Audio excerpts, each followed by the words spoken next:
राजकारणातील तेजस्वी सूर्य, कुशाग्र बुद्धिमत्ता, तीव्र स्मरणशक्ती आणि वेगवान निर्णय क्षमता असे सर्व गुण संपन्न भारतीय राजकारणातील एकमेव महान नेता, आणि तो नेता म्हणजे माननीय शरदचंद्रजी पवार.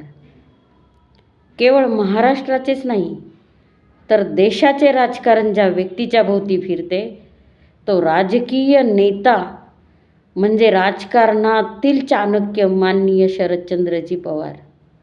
तुम्ही कोणत्याही पक्षात काम करा, पवार साहेबांशिवाय पर्याय नसतो. भल्या भल्या महारथींना सुद्धा याचा अनुभव आलेला आहे. छत्रपती शिवरायांचा वारसा, फुले शाहू आंबेडकर यांचे विचार, पुरोगामी आणि आधुनिक दृष्टी असलेला माझा हा नेता 85व्या वर्षात पदार्पण करीत आहे आणि माझ्या या लाडक्या नेत्याला वाढदिवसाच्या हार्दिक शुभेच्छा.